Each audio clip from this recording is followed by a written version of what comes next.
Important है, एक ये, ठीक। और बड़ा ये तो सवाल था, ये प्लस वाली और ये माइनस वाली, यहाँ तक पक्का हो गया सेट। चलो बहुत बढ़िया।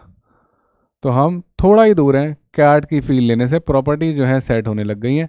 बड़ा इसमें ना क्वेश्चन आसान आते हैं पर लोग छोड़ के चले जाते हैं क्योंकि वो डरते हैं। अगर आप प्रॉपर्टी सीख जाओ ना, देखना कैट में भी इससे टॉपिक से, लॉगरिथम टॉपिक से कितने आसान आसान क्वेश्चन है, बड़े इजीली क्रैक होते हैं। चलो, बेस चेंज थ्योरम। अब देखो ये क्या है, ये कि अगर लॉग बी बेस ए है और आपको ये बेस जो है वो ए पसंद नहीं आ रही, आप कोई ऐसा नंबर चाहते थे जो बी को आराम से सेटल कर दे, आप कुछ ऐसी बेस चाहते थे जो बी को आसानी से सेटल कर सके, तो हम इसको ऐसा लिख सकते हैं, हम लिखते हैं लॉग बी अपॉन लॉग ए, और बेस कॉमन ले लें, ऊपर वाली और नीचे वाली चेंज हो गई बेस पर है सेम। मतलब कल को अगर मैंने आपको ऐसा बोल दिया लॉग 16 बेस 8, अब आप कह रहे हो सर 8 की पावर क्या करेंगे 16 मिलेगी, सर ये तो मेरे दिमाग में नहीं आ रहा, ठीक। तो आप इसको बेस चेंज थ्योरम से कर सकते हो। मैंने कहा यार 16 2 की पावर में आता है और 8 भी 2 की पावर में आता है, तो एक काम करते हैं दोनों की बेस 2 कर देते हैं। तो देखो करना क्या है, पहले आप लिख दो log 16 और नीचे आप लिख दो log 8, ठीक। अब बेस आप अपने मन से कोई भी डाल सकते हो, कोई फर्क नहीं पड़ता, पर जो भी डालोगे वो सेम डालना। मुझे लगा कि 2 पे फायदा हो रहा है, तो मैंने कहा एक काम करते हैं, अपन एक नई बेस लेके आते हैं 2 और दोनों को लगा देते हैं, दोनों पे 2 दे दी मैंने। अब ये आपका जो है बेस चेंज थ्योरम अप्लाई कर दी गई है। तो log 16 ऊपर log 8 नीचे, एक बेस को नंबर बना के लिख दिया और एक नंबर को नंबर लिख दिया और बेस कर दी चेंज, पर बेस होनी सेम चाहिए। ये जो 2 है दोनों जगह सेम होना चाहिए, अगर ये आपने अलग अलग कर दिया तो गेम गड़बड़ हो जाएगा, इनको सेम रखना है।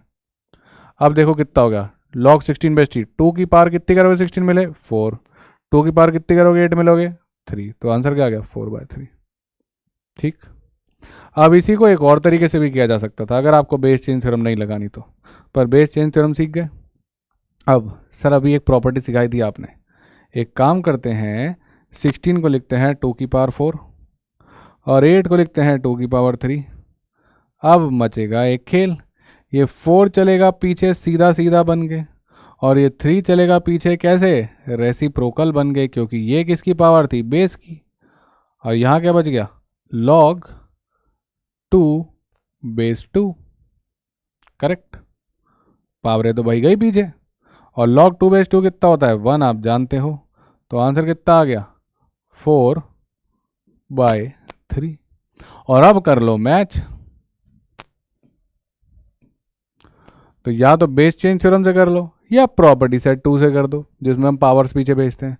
एक मेथड ये, एक मेथड ये, दोनों से आंसर सेम आ रहा है, मतलब अपन एकदम सही रास्ते पे हैं। क्या कहानी समझ में आई बेस चेंज थ्योरम की? आ गई, ऊपर वाला ऊपर नीचे वाला नीचे, बेस कोई भी अपनी मर्जी से डाल बीच में, ठीक, ठीक है।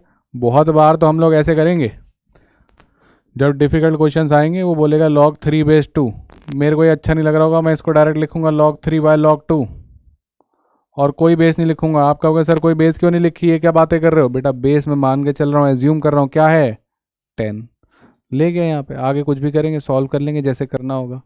अभी आएंगे क्वेश्चंस, रुको जरा, अभी तो बस आप ये समझो कि अप्लाई करना सीख पा रहे हो कि नहीं सीख पा रहे। समझ में आई कहानी कैसे अप्लाई करी, ये वाली और ये वाली? तो अपनी के तैयार हो गई है मोटी मोटी बढ़िया वाली 5 प्रॉपर्टी, एक प्लस वाली एक माइनस वाली, चलेगा, 2 हो गई। फिर 2 हो गई पावर वाली जो यहाँ पे लगाई है, एक नंबर की पावर एक बेस की पावर, 4 हो गई।